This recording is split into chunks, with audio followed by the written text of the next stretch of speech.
मैं बच्चों से भीख मंगवाता था। गूंगी बच्ची भीख में बहुत सारे पैसे लाई। जब मुझे पता चला उसे इतने सारे पैसे कौन देता है, यह जानकर तो मेरे होश ही उड़ गए। मेरा नाम उमेश है।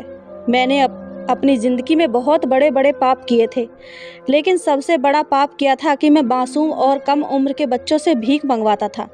मुझे पता था मैं बहुत गलत काम करता हूँ, लेकिन मेरे पास कोई और काम नहीं था। इस काम में मेरी अच्छी भली कमाई हो जाती थी, काली कमाई हो जाती थी। एक दिन मैं रास्ते से गुजर रहा था। मुझे एक छोटी सी बच्ची वहाँ पर खड़ी हुई मिली। उसकी आंखों में आंसू थे, लेकिन ऐसा पहली बार नहीं हुआ था। मैं लगातार रोजाना 1 हफ्ते से उस लड़की को वहाँ उस सड़क पर खड़े हुए देखता था, जहाँ आज भी मैं उस लड़की को ही देख रहा था। वो एक छोटी सी लड़की थी और इतनी ज़्यादा खूबसूरत नहीं थी, लेकिन मेरे काम में उसका कोई ना कोई काम निकल ही आता। इसलिए मैंने उसे अपने पास बुलाया और उससे कहा कि तुम यहाँ रोज़ क्यों खड़ी होती हो। वो बच्ची कुछ नहीं बोली। फिर मैंने उससे कहा कि तुम्हारे माता पिता कहाँ हैं। तब भी उसने मुझे कोई जवाब नहीं दिया। मैंने उससे कहा तुम कहाँ से आई हो, तुम्हारा घर कहाँ पर है, लेकिन फिर भी वो लड़की कुछ नहीं बोली। वो सिर्फ चुप ही खड़ी रही। शायद वो गूंगी थी, कुछ बोल नहीं सकती थी। मैंने उससे कहा कि क्या तुम इस दुनिया में अकेली हो, तो उसने हाथ का इशारा करते हुए अपना सर हिला दिया। शायद इस दुनिया में उसका अपना कोई नहीं था। तो मैं बहुत ज़्यादा खुश हो गया, क्योंकि मुझे ऐसे बच्चों की ही तलाश होती थी। मैं उसे अपने घर लेकर आया और उसे रात का खाना खिलाया। उसके बाद वो सुकून से सो गई। सुबह होते ही मैंने उससे कहा कि जल्दी उठो और अपने काम पर लगो। मुझे ऐसा लगा कि वो मुझे अजीब सी नज़रों से देख रही है, जैसे देख तू मेरी तरफ ही रही थी, लेकिन सोच कुछ और रही है। लेकिन उसने मेरी बात का कोई जवाब नहीं दिया। इस बात से मुझे पक्का अंदाज़ा हो गया था कि वह बोल नहीं सकती, मगर मुझे उस पर कोई रहम नहीं आया। मैं भी तो उसको यहाँ बैठाकर नहीं पाल सकता था। मैंने कहा कि क्या मैं तुम्हें यहाँ मुफ्त की रोटी तोड़ने के लिए लेकर आया हूँ, या मुझे कोई बच्चों को पालने का शौक़ है। मामूली सी बात है। अगर यहाँ खाना खाना है तो काम तो करना ही पड़ेगा। अगर अच्छे तरीके से काम करोगी तो तुम्हें ढेर सारे पैसे दूंगा और यहाँ रहने की जगह भी मिलेगी, साथ में खाना भी मिलेगा। लेकिन याद रखना, इसी तरह की शक्ल बनाकर बाहर जाना जिस तरह से मुझे देख रही हो।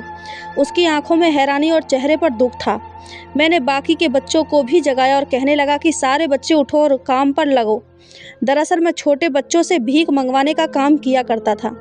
मैं कोई बुरा आदमी नहीं था। उन लोगों को भी खाना खिलाता था, कपड़े भी लाकर देता था और त्योहारों पर घुमाने भी ले जाता था। वैसे भी अनाथ बच्चे थे जिनके आगे पीछे कोई भी नहीं था। मैंने उन बच्चों को कहीं से अगवा नहीं किया था। ये बच्चे मुझे इसी तरह मिले थे जैसे आज लड़की मुझे मिली है, जिसका नाम चीनू था। कहते हैं कि इस धंधे में बच्चों को ज़्यादा पैसे मिलते हैं, लेकिन आजकल की आवाम तो इतनी गरीब हो गई है कि बच्चों को भी नहीं देती। यह बच्चे अच्छी कमाई करके नहीं ला रहे थे। मैंने बच्चों को रखने में लिए एक घर लिया हुआ था, और इतने सारे बच्चों को खाना बनाना भी कोई आसान बात नहीं थी। हालांकि वे अपनी मर्जी से खाना नहीं खाते थे। जितना खाना मैं उनको देता था उतना ही चुपचाप खा लेते थे, लेकिन फिर भी खाना बनाना तो मुझे ही पड़ता था। मैंने खर्चा ज़्यादा थे और आमदनी बहुत ही कम थी। मैं काफ़ी परेशान था कि क्या होगा और किस तरह से होगा। ऐसा लगता था कि ये धंधा छोड़ना पड़ेगा, लेकिन फिर मैं उन बच्चों को कहाँ लेकर जाता। क्या मैं उनको बेच देता? लेकिन मैं ऐसा भी नहीं करना चाहता था। मेरे सीने में भी दिल था। मेरे कोई बच्चे नहीं थे। ऐसा नहीं है कि मैं उन बच्चों को अपने बच्चे समझता था। अगर ऐसा होता तो मैं उनसे इतना घटिया काम कभी नहीं करवाता। लेकिन जैसा भी था, बस यही मेरा कारोबार था, और एक इंसान के लिए उसका कारोबार ही सब कुछ होता है। मैं शादी भी करना चाहता था, लेकिन कोई भी औरत किसी खाली इंसान से शादी नहीं कर सकती। आजकल की औरतों के भी बहुत खर्चे हैं। मैं काफ़ी परेशान बैठा था। बच्चे शाम को अपनी कमाई लाकर एक डब्बे में डाल रहे थे। मुझे बार बार सिक्के गिरने की आवाज़ आ रही थी। मैं सोचता था आजकल सिक्के से क्या होता है। किसी को भी नोट नहीं मिले थे। जब वो चीनू नाम की लड़की आगे बढ़ी और उसने अपना कटोरा डब्बे में उल्टा किया, तो सिक्कों की भी आवाज़ नहीं आई। मैं दूर बैठा था और मैंने अपना सर पकड़ा हुआ था कि ये क्या हो गया है। ये लड़की तो बिल्कुल ही खाली हाथ आई है। ये तो मेरे बहुत ही नुकसान करवा देगी। मैं उसके पास गया और जाकर कहने लगा, तू तो बिल्कुल ही निकम्मी निकली। तेरी शक्ल तो इतनी मासूम है कि हर कोई तुझे पैसे देने को तैयार हो जाए। कैसी भोली सी सूरत बनाई हुई है, लेकिन 1 रुपया भी नहीं लेकर आई। शर्म आनी चाहिए तुझे। बाकी बच्चों को देख, अगर तूने इसी तरह काम किया तो मैं तेरा खाना पीना सब कुछ बंद कर दूंगा। फिर पड़ी रहना एक तरफ को भूखी प्यासी। मैं बाकी बच्चों को भी इसी तरह से धमकी दिया करता था ताकि वह मेरी धमकियों से आकर डर जाएं। जब मेरे पास ही खड़े एक बच्चे ने कहा, साहब जी, आप इसे क्यों डांट रहे हैं? एक बार आप इसका डब्बा तो देख लें, ये तो सबसे ज़्यादा पैसे लेकर आई है। मैं उस बच्चे की बात सुनकर हैरान रह गया और फ़ौरन ही आगे बढ़कर उसके डिब्बे की तरफ देखने लगा तो उसके अंदर नोट ही नोट भरे पड़े थे। वो डिब्बे से डाल गए थे। मैंने उसको हैरान होकर देखा और उसे कहा कि तू तो बड़ा अच्छा काम करके आई है। ये सब देखकर मैं काफ़ी खुश हुआ। खुशी की वजह से मैंने उसके सिर पर हाथ रखा, लेकिन वह मुझे देखकर मुस्कुराई तक नहीं। उसकी आंखों में अजीब तरीके की उदासी थी। वो बिल्कुल भी बोलती नहीं थी। ऐसा लगता था कि वह कुछ न कहना चाहती है। वैसे तो वो थोड़ी बहुत इशारों में बातें कर लिया करती थी और बस फटी फटी आंखों से सबको देखती रहती थी। उसके गूंगी होने की वजह से और उसकी मासूमियत देखकर ही तो मैं उसको अपने धंधे में लाना चाहता था। मैं सोचता था कि ऐसी रोनी सूरत को तो हर कोई पैसे दे देगा और शायद मेरा अंदाज़ा बिल्कुल ठीक था। मैंने बाकी के बच्चों को कहा कि ये भी तो वहीं पर गई थी जहाँ पर तुम लोग जाते हो। फिर ये इतने सारे पैसे कमाकर कैसे ले आई और तुम लोग सिर्फ सिक्के उठाकर आए हो? सारे के सारे बच्चे सर झुकाकर खड़े हो गए। 2-3 दिन इसी तरह गुजर गए। चीनू मेरे पास रोज़ ढेर सारे पैसे लेकर आती थी और मैं बाकी सब बच्चों को डांटता था कि वो इतने सारे पैसे लेकर आती है और तुम लोगों को कोई पैसे क्यों नहीं देता। जिस सड़क पर सारे बच्चे जाते थे वो एक ही तो सड़क थी, वो मेन सड़क थी जहाँ से ज़्यादा गाड़ियाँ और भीड़ भाड़ गुजरती थी। उस रूट को माल रोड भी कहा जाता था। उस रोड पर ज़्यादातर अमीर लोग गुजरा करते थे, इसलिए ज़्यादा पैसे दिए करते थे। तब मुझे एक बच्चे ने कहा कि ये तो कहीं पर भी भीख नहीं मांगती है, ये तो हमारे साथ जाती है और उसके बाद पता नहीं कहाँ गायब हो जाती है। हमें नहीं पता होता कि ये कहाँ जाती है और जब हमारे वापस आने का वक्त हो जाता है तो यह अचानक से ही वापस आ जाती है और इसके पास ढेर सारे पैसे भी होते हैं। यह सुनकर मैं हैरान रह गया। मैंने कहा कि ऐसा कैसे हो सकता है? अगर वह भीख नहीं मांगती तो इतने सारे पैसे कहाँ से लेकर आती है? क्या अपने घर वालों से पास जाती है, उनसे लेकर आती है? लेकिन जाहिर है कि उसका इस दुनिया में कोई नहीं था, क्योंकि जिस हालात में मुझे वो मिली थी उससे तो यही जाहिर हो रहा था कि वो अनाथ है। और जब मैंने उससे पूछा था कि तुम्हारे माँ बाप हैं, तब भी उसने मुझे इशारे से मना करते हुए ही बताया था कि उसका कोई नहीं है, वो बिल्कुल अकेली है। मुझे उस बच्चे की बात पर बिल्कुल भी यकीन नहीं आया। मैंने सोचा कि वो झूठ बोल रहा है। शायद ऐसा इसलिए कह रहा है क्योंकि वह चीनू जितने पैसे नहीं कमा पाता। लेकिन बात तो वाकई अजीब थी। वो बाकी बच्चों से ज़्यादा पैसे लेकर आती थी। एक दिन मैंने उससे कहा कि तुम कहाँ जाती हो, तो उसने जवाब नहीं दिया। मैंने उससे कहा कि जहाँ पर बाकी सब बच्चे जाते हैं तुम भी वहीं पर जाती हो ना, या फिर कहीं और जाती हो? उसने बस इस बात के जवाब में नहीं में सिर हिलाते हुए कहा। इसका मतलब था कि वो भी वहीं जाती थी जहाँ बाकी के सारे बच्चे जाते थे। मुझे तो ऐसा लगता था ये बच्ची बोल ही नहीं पाती है, शायद इसलिए ज़्यादा पैसे मिलते हैं। लेकिन फिर मैंने उसे दूसरे बच्चों के साथ खेलते हुए देखा। वो सुन तो सकती थी और इशारों में बातें भी कर सकती थी। इसका मतलब है कि वह गूंगी है, लेकिन दूसरों को इशारे से अपनी बात समझा सकती है। उसको आए हुए 1 हफ्ता होने वाला था और वो सबसे ज़्यादा पैसे लेकर आ रही थी। इतने पैसे तो आजकल कोई भी बच्चा लेकर नहीं आता था। इसलिए मैं काफ़ी ज़्यादा हैरान हो गया था और सोचने लगा कि इसका पीछा करना चाहिए, पता तो चले कि ये आखिर करती क्या है।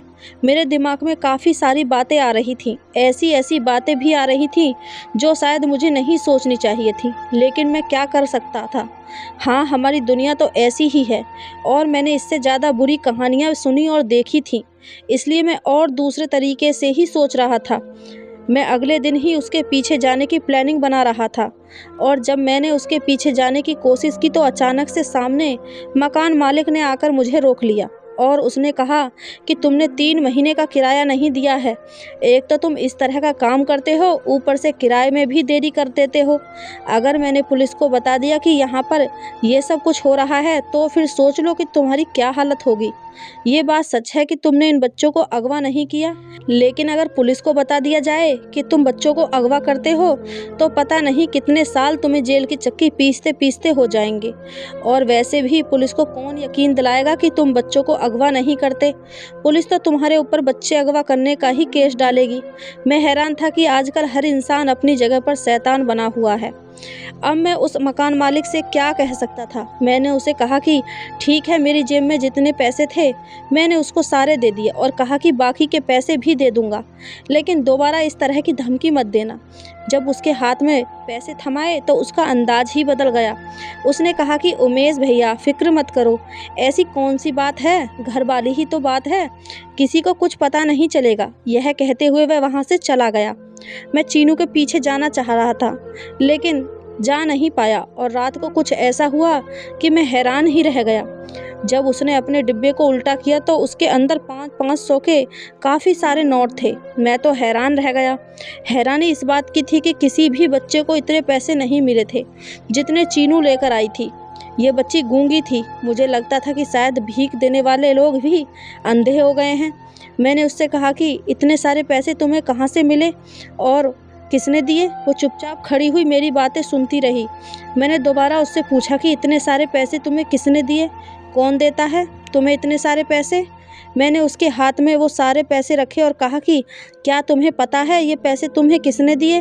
उसने इशारे से गर्दन हिलाते हुए कहा नहीं, कि जैसे उसे कुछ पता ही नहीं था कि ये पैसे उसे कैसे मिले। वह डरी सहमी हुई वहीं खड़ी रही और उसने वो सारे पैसे वापस ही डिब्बे में डाल दिए। मैंने कहा कि ऐसा भी क्या करती हो और कहाँ जाती हो। अगर ऐसी कोई जगह है जहाँ पर लोग ज़्यादा पैसे देते हैं तो बाकी बच्चों को भी वहाँ पर लेकर जाओ। मैंने अपनी तसल्ली के लिए फिर उससे दोबारा पूछा कि तुम कहाँ जाती हो, जहाँ ये बच्चे जाते हैं वहीं जाती हो ना। उसने इशारे से सर हिलाते हुए कहा हाँ। उसका मतलब था कि वो उन्हीं बच्चों के साथ जाती है, लेकिन जिस बच्चे ने मुझे उसकी खबर बताई थी वो तो अभी भी ना में सर हिला रहा था। मैंने इस बच्चे को अकेले में ले जाकर पूछा तो उसने मुझे बताया कि झूठ बोल रही है, ये कहीं और जाती है, वहाँ से इतने सारे पैसे लेकर आती है और हमें नहीं पता कि ये कहाँ जाती है। मुझे भी यही लगता था कि चीनू झूठ बोल रही है। अब इसका एक ही तरीका था कि इसका पीछा किया जाए। और अभी तो मैं इस बात पर खुश था कि चीनू ने 500 के नोट के अलावा आज टोटल 25,000 रुपये कमाए थे। जो पैसे मैंने मकान मालिक को दिए थे, यूँ समझो कि वो भी मेरे पास आ गए थे और कुछ पैसे बच भी गए थे। ये लड़की तो बड़े काम की थी, जो भी कर रही थी, पर बहुत ज़्यादा पैसे कमाकर लेकर आ रही थी। लेकिन मुझे उसके बारे में जानना भी ज़रूरी था ताकि मुझे पता तो हो कि ये कौन सा काम कर रही है। अगले दिन मैंने उसका पीछा करने का इरादा कर लिया। वो सारे बच्चों के साथ ही निकली थी, लेकिन अचानक से गायब हो गई थी। मैं भी उसका पीछा करने लगा। मैंने उसको पता नहीं लगने दिया कि मैं भी उसके पीछे हूँ। वो बस चलती ही जा रही थी। ऐसा लगता था जैसे उसे सारे रास्ते याद हों और वह इतनी छोटी सी बच्ची बिल्कुल भी गलत रास्ते पर नहीं जा रही थी।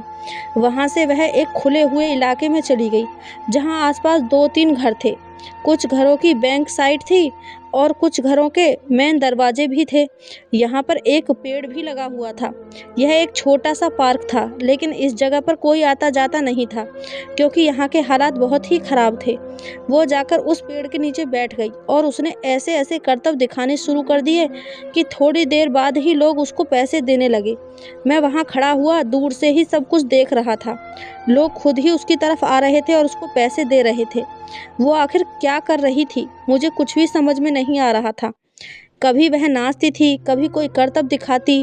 वो क्या कर रही थी ये सब मेरी समझ से बाहर था, लेकिन लोग फिर भी खुश होकर उसे पैसे दे देकर जा रहे थे। इतनी मासूमियत से वो ये सब कुछ कर रही थी कि लोग उस पर फिदा होकर उसे पैसे देकर जा रहे थे। शायद जो हुनर उसके अंदर था वह बाकी बच्चों के अंदर नहीं था, इसलिए वह और बच्चों से ज़्यादा पैसे कमाती थी। मुझे समझ नहीं आ रहा था कि वो कौन सा नाच नाच रही थी और कौन से करतब दिखा रही है। मैं समझने की कोशिश कर रहा था और उसको ध्यान से देख रहा था ताकि मैं भी उससे ये सारी चीज़ें सीख जाऊं। वो कुछ बोल नहीं रही थी, बस आंखें बंद करके जो उसके दिल में आ रहा था किए जा रही थी। उसके ये कारनामे देखकर जो भी वहाँ पर आ रहा था खुशी से खिलखिला उठा और सभी उस पर मेहरबान होने के लिए तैयार हो जाते। वहाँ पर बहुत सारी भीड़ लग चुकी थी। लोग आते और उसके डब्बे में ढेर सारे पैसे डालकर चले जाते।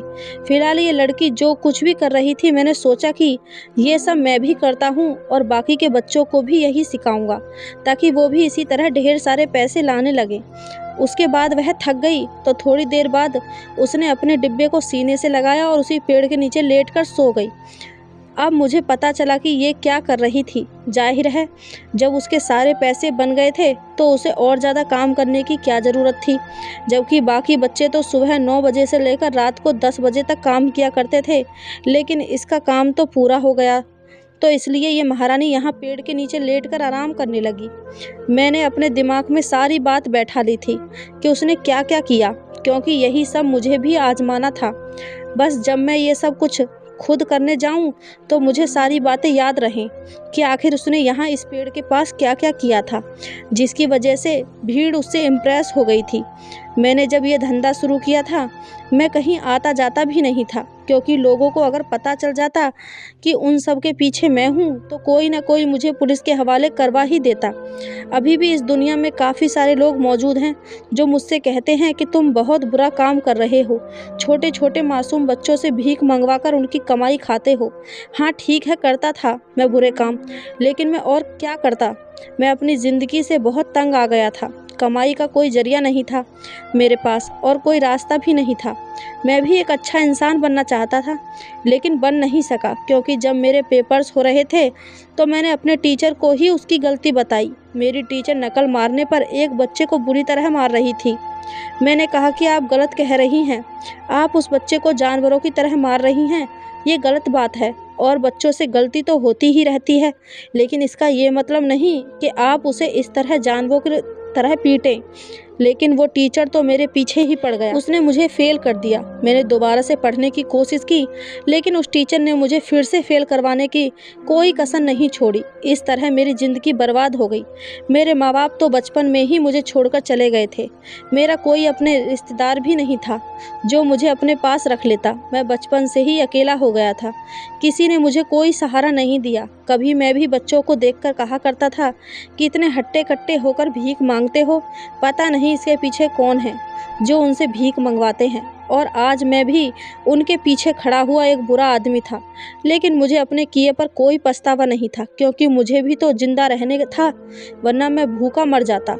मुझे शादी करने का बहुत ज़्यादा शौक़ था, लेकिन मैं चाहता था अपना घर बना लूँ, थोड़ा बहुत पैसा कमा लूँ ताकि अपनी बीवी को खुश रख सकूँ, क्योंकि ये बात तो कोई भी जानता है कि औरत को खुश रखने के लिए पैसों की ज़रूरत होती है, और आजकल की लड़कियों को तो पैसों की और ही ज़रूरत होती है। वो कहती हैं कि हमारे सारे काम पूरे हों, हमारे ज़रूरत की सारी चीज़ें हमें वक्त पर दी जाएं, कपड़े जूते वगैरह। अगर आप उनको ज़रूरत की चीज़ें नहीं देते तो उनका घर नर्क बन जाता है।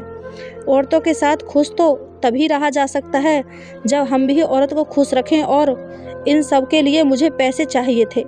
मैंने कुछ पैसे जमा भी कर रखे थे।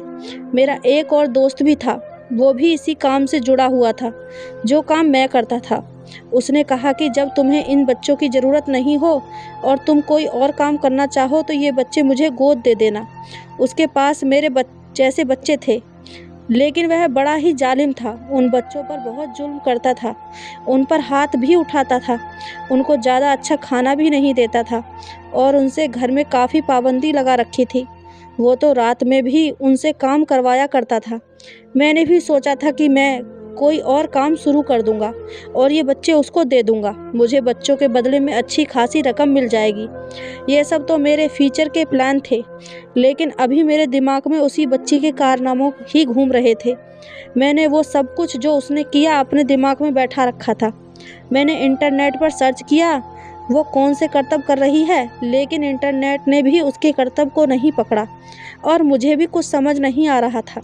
मैं सारी रात भैया यही सोचता रहा फिर इस नतीजे पर पहुंचा कि अगर उसके ऐसा करने पर लोग उसको ढेर सारे पैसे दे जाते हैं तो फिर मुझे खुद भी ये काम करना होगा। मैंने अगले दिन फिर से उसका पीछा किया। इस बार मैंने लोगों पर नज़र रखी हुई थी।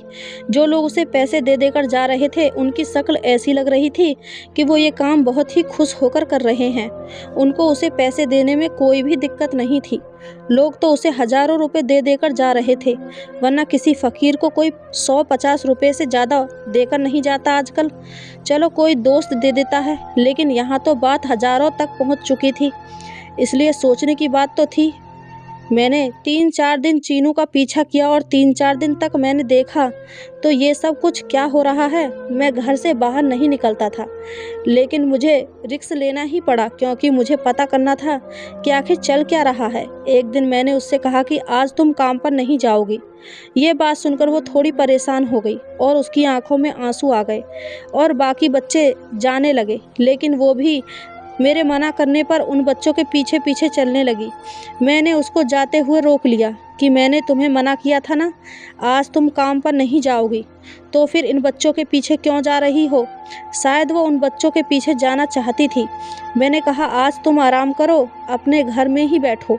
बाकी सारे बच्चे जा चुके थे। वह बड़ी बेचैन थी, बार बार दरवाजे की तरफ देख रही थी। उसका मन कर रहा था कि वो भी उनके पीछे चली जाए। काफ़ी देर तक वो दरवाजे पर ही खड़ी रही। मैंने उससे कहा अभी तक तुम अंदर नहीं गई? तुम्हें तो खुश होना चाहिए, आज तुम्हें काम नहीं करना पड़ेगा। बस तुम घर के काम करना, घर को साफ रखना। खाना तो वैसे भी नौकरानी बनाती है, तुम बस आराम करना। मैंने खाना बनाने के लिए एक औरत भी रखी हुई थी जो खाना बनाती थी, क्योंकि बच्चों से खाना नहीं बनता था। मेरे पास ज़्यादातर कम उम्र के बच्चे ही थे। वो मुझे फिर से हैरानी से देखने लगी और दरवाजे की तरफ इशारा करने लगी। उसका मतलब था कि क्या वह चली जाए। मैंने उसे गुस्से से देखा और खूब डांट लगाई कि तुम्हें समझ नहीं आता है? तुम्हें नहीं पता यहाँ पर किसकी हुकूमत चलती है? यहाँ मेरी मर्जी के बिना कोई एक कदम भी घर के अंदर नहीं रख सकता और ना ही घर के बाहर। जैसा मैं चाहूँ यहाँ वैसा ही होता है। लेकिन तुम्हें तो कोई बात समझ नहीं आ रही है। मैं तुम्हें बहुत प्यार से समझा रहा हूँ, चुपचाप अंदर चली जाओ, मैंने कह दिया, ना कि तुम आज काम पर नहीं जाओगी। वो मेरी बातों से काफ़ी डर गई थी। मैंने उसके हाथ से उसका डब्बा लेने की कोशिश की, लेकिन वो अपना डब्बा मुझे नहीं दे रही थी। मैंने उस पर फिर डांट लगाई, अगर तुमने मेरी बात नहीं मानी तो तुम्हें सज़ा मिलेगी। तुम्हें आज खाने में कुछ नहीं मिलेगा। मैं तुम्हें कमरे में बंद करके चला जाऊंगा। इस बात के बाद वह बहुत डर गई और उसने अपना डिब्बा मुझे दे दिया और फिर मैं घर से बाहर आ गया। जहाँ पर वो जाया करती थी वहाँ जाने लगा। मैं रास्ते में सोचता हुआ जा रहा था कि वो मुझे अपना डिब्बा क्यों नहीं दे रही थी, और उसका मन भी बहुत था कि वो आज भी काम पर जाए। देखने में तो बहुत मासूम लगती है, लेकिन उसके अंदर अकड़ ज़रूरत से ज़्यादा है। वैसे भी वो जो काम करती थी उसके पीछे अक्ल का ही काम था। बाकी बच्चे तो इस तरह का कुछ भी नहीं किया करते थे। मैंने फिर से वो सब याद करने की कोशिश की जो वो किया करती थी, ताकि मैं वहाँ जाकर भूल न जाऊँ। मैं भी उसी जगह जा रहा था जहाँ पर चीनू जाकर बैठा करती थी। आज मैं भी ढेर सारे पैसे कमा कर लाऊंगा और अमीर बन जाऊंगा। पैसों से मेरे काफ़ी सारे काम हल हो जाएंगे। मैं उस जगह पर जाकर बैठ गया जहाँ पर चीनू बैठी थी। पेड़ के नीचे पहले तो आसपास कोई भी नज़र नहीं आ रहा था। फिर मैं अचानक ही खड़ा हो गया और मैंने वो काम करना शुरू कर दिया जो चीनू किया करती थी। मुझे अपने चेहरे पर थोड़ी मासूमियत भी लानी थी, क्योंकि चीनू अपने चेहरे पर बहुत मासूमियत रखती है। अब मैं अपना काम शुरू करने जा रहा था। मैंने इसी तरह अपने हाथ पैर हिलाना शुरू कर दिया जिस तरह चीनू हिलाया करती थी, और अपनी आंखें बंद कर ली। मैं तो ऐसे ही नाच रहा था जैसे चीनू नाचा करती थी। मैंने अपना डब्बा ज़मीन पर रख दिया था ताकि लोग आएं और उसमें पैसे डालकर चले जाएं, और मैं लगातार अपने काम में खो गया था। अचानक ही मुझे अपने आसपास कुछ हलचल नज़र आई, लेकिन मैंने अपनी आंखें नहीं खोली क्योंकि चीनू भी अपनी आंखें नहीं खोलती थी। मुझे ऐसा लगने लगा जैसे मेरे डब्बे में लोग पैसे डालने लगे हैं। मैं मन ही मन बहुत खुश हो रहा था और मैं समझ गया कि लोग पैसे डालने लग गए हैं। मेरे दिल में बस यही था कि मैं भी यहाँ रोज़ ऐसे ही आया करूँगा और खूब सारे पैसे लेकर चला जाया करूँगा, ताकि मेरे पास खूब सारे पैसे जमा हो जाएं, और बाकी सारे बच्चों को भी यही काम सिखाऊंगा। वो भी ये काम करेंगे। ऐसे ही कुछ दिनों बाद मैं करोड़पति बन जाऊँगा। मेरे दिल में तो लड्डू फूट रहे थे और यही सब कुछ चल रहा था। लेकिन अचानक से मुझे ऐसा महसूस हुआ कि जैसे बहुत सारे लोग मेरे आसपास खड़े हैं, लेकिन पैसे डालकर तो उनको यहाँ से वापस चले जाना चाहिए था। वे यहाँ पर क्या कर रहे थे? फिर मैं रुक गया। जैसे ही मैंने आंखें खोली, उन्होंने मुझे दबोच लिया। वो कोई और नहीं बल्कि पुलिस वाले थे। उन्होंने कहा कि बड़ी मुश्किल से तुम्हें पकड़ा है। आज तो तुम अपने बिल से बाहर निकल कर आए हो, वरना तो तुम कभी भी बाहर नहीं निकलते थे। और आज तुम हो भी अकेले, तुम्हारे साथ तुम्हारा कोई साथी भी नहीं है। चलो अब हमारे साथ में। बुरी तरह घबरा गया था और वो मुझे पुलिस स्टेशन ले गए। वहाँ पर जाकर मुझे ऐसी बात के बारे में पता चला कि मैं हैरान रह गया। मेरे तो पैरों तले से ज़मीन ही निकल गई थी, क्योंकि चीनू उन्हीं की छोड़ी हुई जासूस थी। वह गूंगी बिल्कुल भी नहीं थी, वो सब कुछ बोल सकती थी। वो तो मुझे पकड़वाने के लिए उन्होंने ये दाना डाला था और वह खुद ही उसे पैसे दिया करते थे। जो भी लोग चीनू को रोज़ पैसे दिया करते थे, वो सब लोग पुलिस के साथ मिले हुए थे मुझे पकड़वाने के लिए। यह पूरा प्लान बनाया गया था। उन्होंने मेरी शिकायत लगा दी कि मैं बच्चों से ये सब काम करवा रहा हूँ और ये बच्ची मुझे फंसाने के लिए भेजी गई थी, क्योंकि जैसे मैंने बताया, मैं अपने घर के बाहर कभी नहीं निकलता था और अगर निकलता था तो इस तरह से कि कोई मुझे पहचान नहीं पाता था। लेकिन मैं लालच में आ गया था और अपने घर से बाहर निकल आया, और वो भी अकेला। और मेरी बेवकूफ़ी ये थी कि मैं उस जगह पर बैठ गया जहाँ पर वो लोग मुझे बैठाना चाहते थे, क्योंकि यहाँ पर कई सीसीटीवी कैमरे भी लगे हुए थे और पुलिस स्टेशन की बैक साइड भी थी। लेकिन मैं ये सब जान नहीं पाया था। मेरी आंखों के आगे जो लालच की पट्टी बंध गई थी, इसलिए मैं बुरी तरह से फंस चुका था। वो लड़की गूंगी नहीं थी, वो सब कुछ बोल सकती थी। मुझे उस टाइम ही समझ जाना चाहिए था, जब वो इतनी दूर यहाँ अकेली ही आ जाया करती थी। वो लड़की बहुत चालाक थी, लेकिन उसकी मासूमियत की वजह से मैं कभी उसकी चालाकी का अंदाज़ा नहीं लगा पाया। मैंने सोचा था कि शायद वह यहाँ रोज़ आती जाती है, इसलिए उसको रास्ता याद हो गया होगा। लेकिन अब वो लड़की मेरे सामने खड़ी होकर मुस्कुरा रही थी। पुलिस ने सारे बच्चों को अपनी हिरासत में ले लिया था और उन बच्चों को उनके माँ बाप से मिलवाने की कोशिश शुरू हो चुकी थी, क्योंकि मैंने झूठ बोला था कि वो बच्चे मुझे सड़कों पर मिले थे। ऐसा बिल्कुल भी नहीं था। बस मुझे 1-2 बच्चे ही सड़क पर मिले थे। बाकी सारे बच्चे मैंने अगवा किए थे और कुछ बच्चे मैंने इधर उधर से खरीदे थे। मैं बुरी तरह इंसान था और मेरे साथ बुरा ही हुआ। मुझे पुलिस पकड़ कर ले गई और बच्चों का बयान भी रिकॉर्ड कर लिया गया। मेरे साथ क्या होने वाला था ये तो मैं भी नहीं जानता था, लेकिन कुछ अच्छा होने वाला तो नहीं था मेरे साथ। इन कामों में जितने भी लोग शामिल थे, जितने भी मेरे दोस्त थे, उन सभी को गिरफ्तार कर लिया गया था और उनके पास से भी बच्चों को पुलिस ने अपनी हिरासत में ले लिया था। पता चला कि वो लड़की जो कारनामे करती थी, असल में वो तो कुछ भी नहीं थे। वो लड़की उल्टा सीधा डांस किया करती थी, जिसकी वजह से मैं सोचता था कि लोग इससे इम्प्रेस होकर पैसे दे जाते हैं। लेकिन असल बात तो ये थी कि वो लड़की कुछ भी नहीं करती थी, सिर्फ मुझे बेवकूफ़ बनाने के लिए। ये सब कुछ एक प्लान का हिस्सा था। ये सब कुछ मुझे बेवकूफ़ और पागल बनाने के लिए किया गया था, ताकि मैं उन लोगों की पकड़ में आ सकूं। और मैं लालच में आकर उनके इस जाल में फंस गया था। जब मुझे ये पता चला कि वो लड़की कोई और नहीं बल्कि पुलिस वाले की ही बेटी है, मेरा तो सर ही घूम गया था। इस पुलिस वाले ने अपनी बेटी को इतना बहादुर बनाया था कि बचपन में ही उसे ऐसा काम करने के लिए भेज दिया। उसने ये भी नहीं सोचा कि उसकी बेटी की जान को खतरा भी हो सकता है। वो पुलिस वाला खुद भी एक बहादुर इंसान था, लेकिन आज उसकी लड़की की वजह से तो इतने सारे बच्चे अपने माँ बाप से मिल गए थे। मुझे अपनी गलती का एहसास हो गया था। मैंने जेल में काफ़ी वक्त गुजारा। फिर मैंने माफ़ी की अपील की और कहा कि मैं दोबारा ये काम कभी नहीं करूँगा। मेरी ज़िंदगी के कुछ साल तो बर्बाद हो गए, लेकिन जब मैं जेल से बाहर आया तो मैंने इस तरह के काम करने से तौबा कर लिया। आज मेरा एक छोटा सा कारोबार है और मेरी बीवी भी है, लेकिन अभी तक हमारे यहाँ कोई औलाद नहीं हो रही है। मैं ऐसा कहना तो नहीं चाहता, लेकिन दिल कहता है कि शायद ईश्वर मुझे औलाद का सुख नहीं दे पाएगा, क्योंकि मैंने बहुत सारे बच्चों को उनके माँ बाप से अलग किया था। उसकी सज़ा तो मुझे मिलनी ही थी और मेरे यहाँ कभी भी अपनी औलाद पैदा नहीं होगी।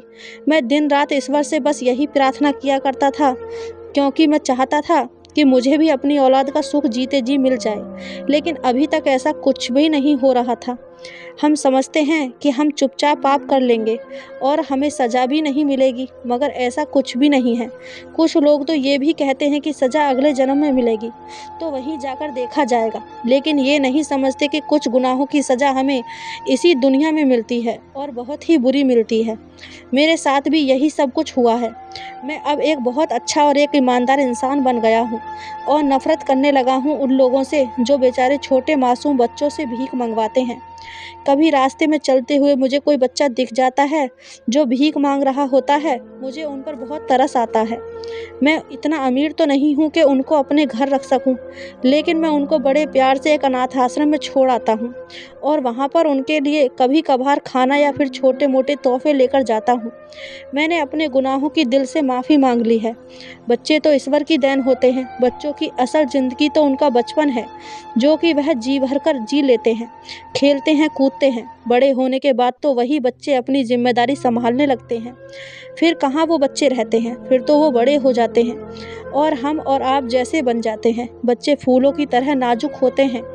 आप सब लोगों से गुजारिश करना चाहूँगी कि इन बच्चों को कभी मुरझाने मत देना। तो ये थी हमारी आज की कहानी। आपकी इस कहानी के बारे में क्या राय है, हमें कमेंट करके ज़रूर बताएं। कहानी अच्छी लगी हो तो चैनल को सब्सक्राइब, वीडियो को एक लाइक ज़रूर करें। धन्यवाद दोस्तों।